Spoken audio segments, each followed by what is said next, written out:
الشکور قادیانی رها شو؟ ولی آسیه ملعونه رها شوا؟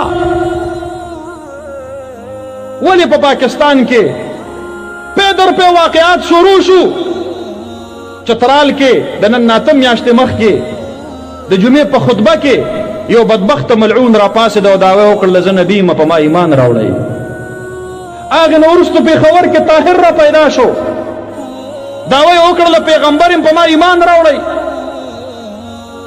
هغې نه وروسته په بحریه ټاون اسلام آباد کې بله ورځ سهیل په نوم باندې یو ملعون را پاسېد، ویډیو کې کلاو دعوه کوي آی ایم د میسنجر اف الله، وایي زه د الله پیغمبر یم.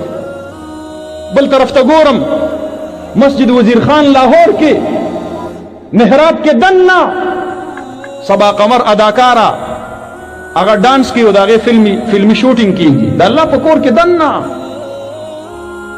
اے مسلمانانو ولې وده یې؟ تاسو نه به الله تپوس نه کوي د خپل کور د بې حرمتۍ؟ ولې دا یوازې د فضل الرحمن کار دی؟ ولې یوازې دا زما ذمهداري ده؟ ته د نبي علیه السلام امتی نه یې؟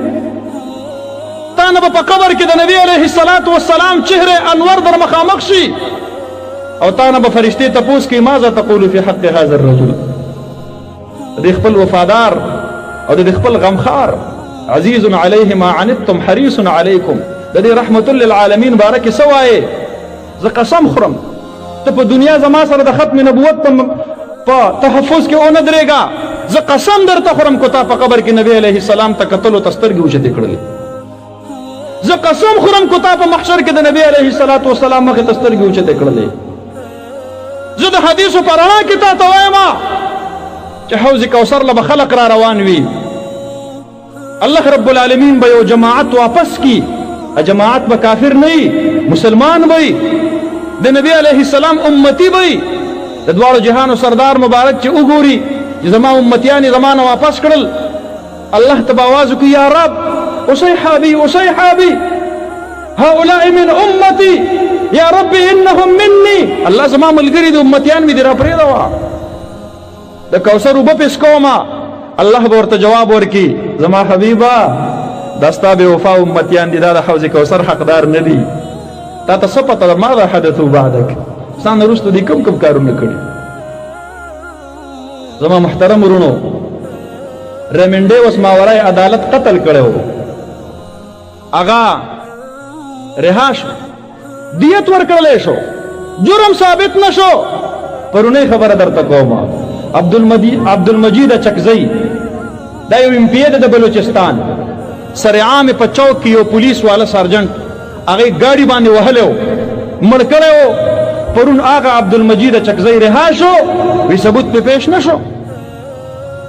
دومره خلق رها کې نو تا چې ریمنډې اوس په دیت رها کړی و، جج صاحب هغه ماورای عدالت قتل کړی و. راشه او د دې غازی فیصل چې دا کوم ګستاخ وجلی دی د هغې ګستاخ دیت راته ته ووایه.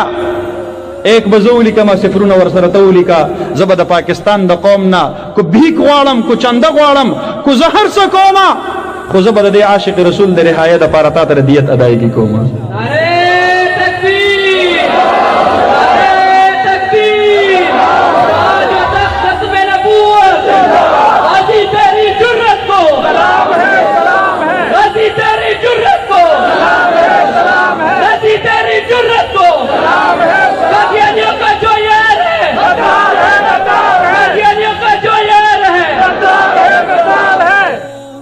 منگوایو تر ریمنډې اوس رها کې په ماورای عدالت قتل کیس کې په دیت باندې، دیت ته سرکار د خزانې نه پې کې، دا د سرکار د خزانې نه مه ورکوه، دا زه در کوم درته. ما جج سے فیصله وکړه امت مسلمه ته پیغام ور اولېږه د خوشحالۍ، مدینې ته پیغام د خوشحالۍ اولېږه، جنت البقیع ته یو خبر خو د خوشحالۍ اولېږه.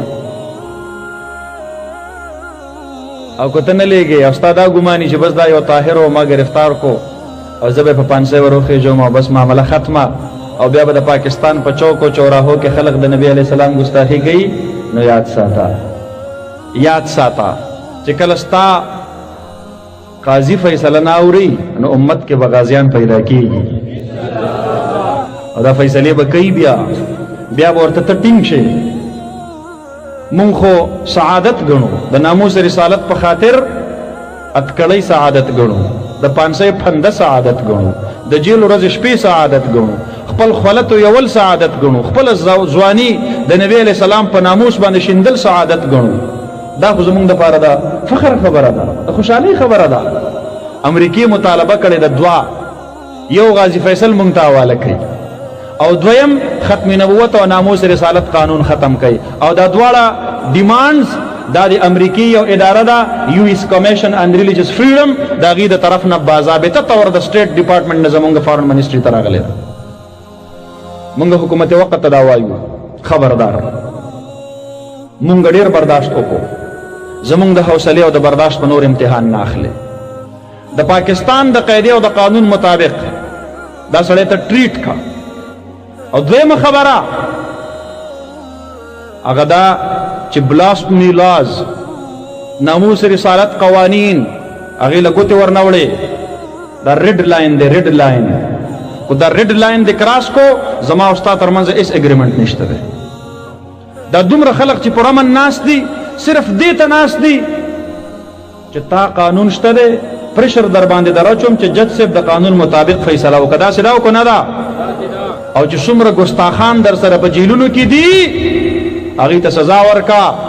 1974 نه راواخله 2020 پورې 1500 ایف آئی آر رجسٹرڈ دی، 1300 افراد پدې کې هغه گرفتار دي.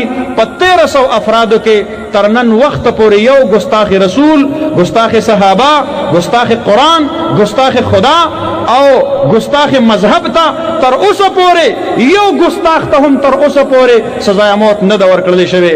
دا ستا په عدالت باندې سوالیه نشان دی. تا کو شپږ څلوېښت کاله د پاکستان قانون د خپو د لاندې کو. زه تا نه د هغې پوښتنه کوم، ته دا وې چې یو ځوان یو 2 منټو لپاره قانون په لاس کې واغست، نو زه تا نه تپوس کوم چې 2 منټو لپاره قانون لاس کې اخیستل جرم دی، نو شپږ څلوېښت کاله قانون د خپو د لاندې کول جرم نه دی؟ ماله جواب راکا.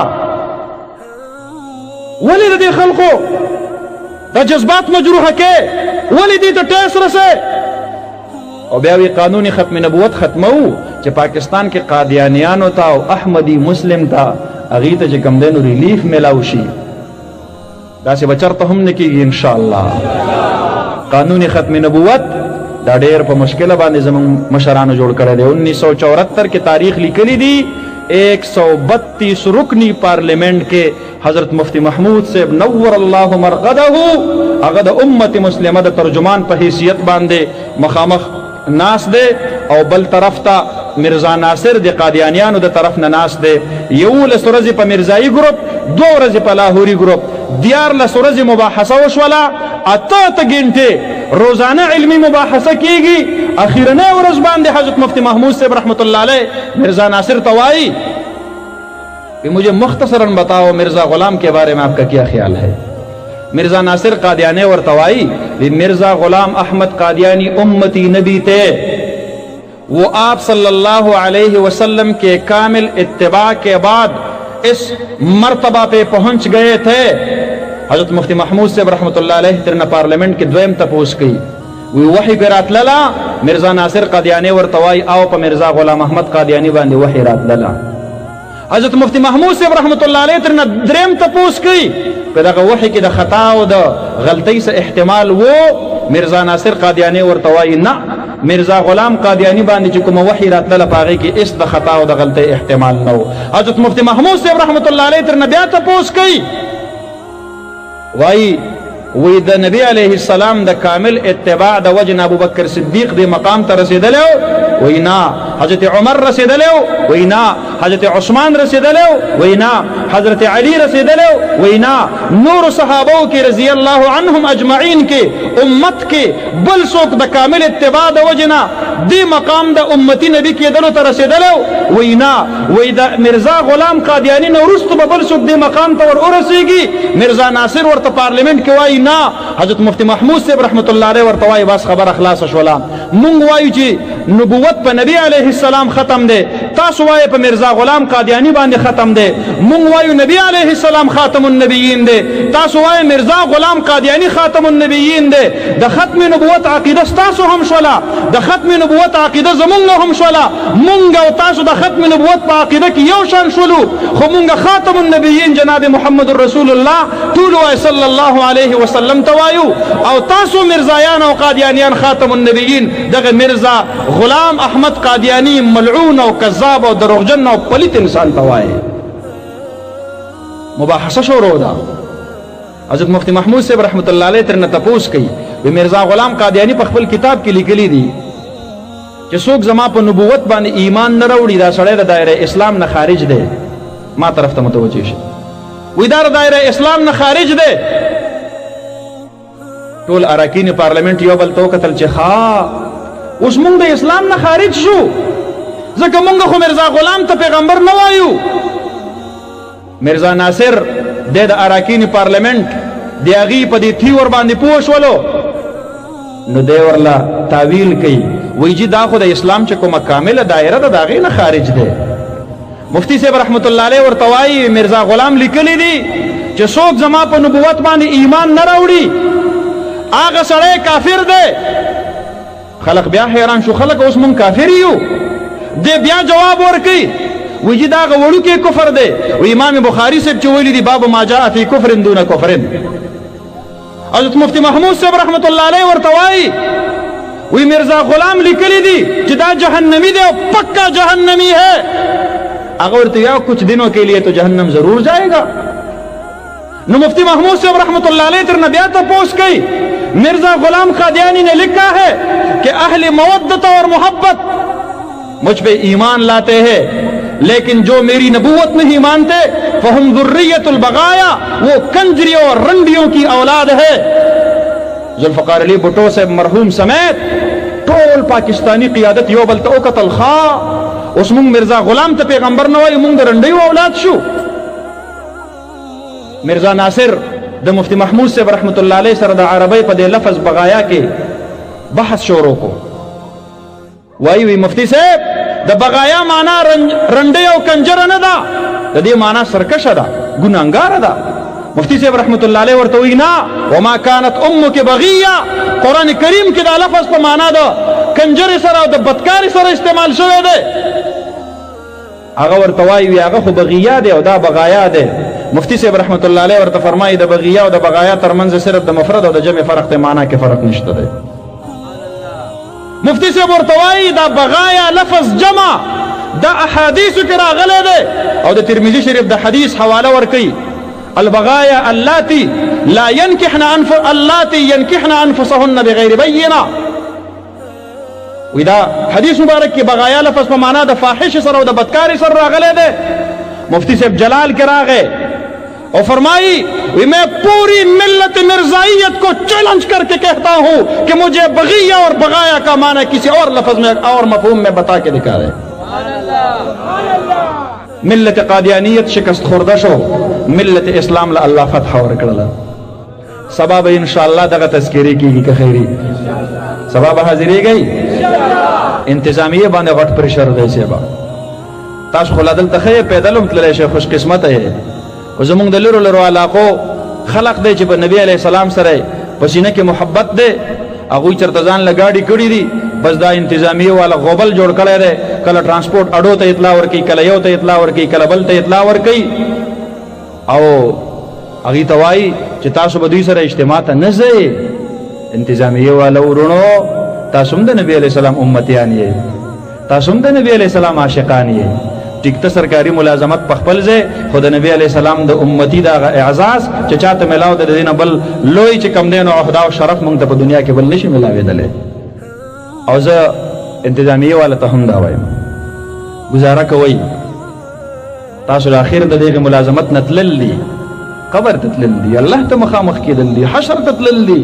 زمونږ ممد او معاون او محافظ جوړ شي په عقیده ختم نبوت کې، او کو نه جوړیږي او خامخا د قادیانیانو ملګرتیا کوي او حمایت کوي.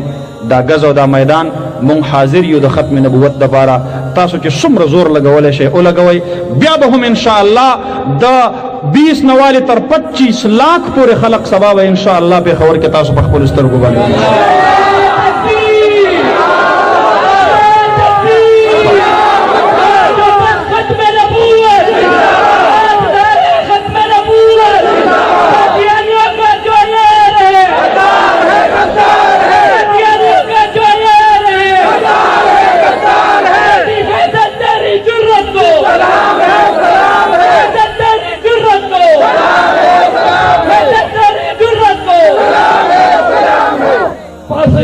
او د مفتی صاحب په ګرمو نارو سره جواب ورکوي چې د ناموس رسالت لپاره هر قسمه قربانۍ ورکولو لپاره موږ تیار یو. انشاءالله تیار یو. انشاءالله تیار ختم نبوت زندہ باد. ختم نبوت زندہ باد. گستاخ رسول کی اقتدا فن سے جدا سر تکبیر اللہ اکبر. تاج التخت ختم نبوت تاجدار ختم نبوت. او آخری خبر کوم زمارونو دوی کو دا غنی چې موږ به غازی فیصل ته پانسی ورکو. الله دې نکي الله دې هغه ته عزت رهایی نصیب کړي. د مدینه په جانان باندې ننګ کړی دی خدای شته چې په دې لاسو کې یاد کړی او وینم قسم دې کو د سترګې ورته مخامخ کولی شم چې موږ په اسلامي جمهوریه پاکستان کې پاتې کیږو. د عاشق مصطفی په لاسو کې یاد کړی. سلام کوم هغه پولیس والا ورونو ته چا چې هغه ته تسلی ورکوله حوصله ورکوله. دا ټول عاشقان رسول دي زما محترم ورونو. خو کو زما جج د بیرونی دباو نه متاثر شو پانسی ورته ورکړله او دا ګماني چې غیر چاپیره به دا ګستاخی کیږي او زه به فیصله نه کوم او بس دا یو سړی او دا مترنه لري کو نو یاد دي ساتي چې 21 کروڑ پاکستانیان دا انشاءالله د خالد رونه لري خیر انشاءالله. لبیک لبیک اللهم لبیک لبیک لبیک اللهم لبیک لبیک لبیک اللهم لبیک لبیک لبیک اللهم لبیک. نعرہ تکبیر تاج التخت ختم نبوت زندہ باد. تاجدار ختم نبوت زندہ باد. تا سره چې په ټول پاکستان کې څومره پانسی ګاټونه دي او په هغې کې د 500 رسۍ دي ته یې وشماره. او زه د نبی علیه الصلاة والسلام په عشق او محبت کې قربانی ورکون کې مړی درته شمارم. قسم درته خورم ستا رسې به ختم شي او د نبی علیه الصلاة والسلام امتیان او عاشقان او په ناموس رسالت باندې سر قربانون کې دا به ختم نشي انشاءاللہ. ہمارے جسم زخموں سے چور سہی تم اپنا شکستہ تیر گنو خود اہل ترکش بولیں گے.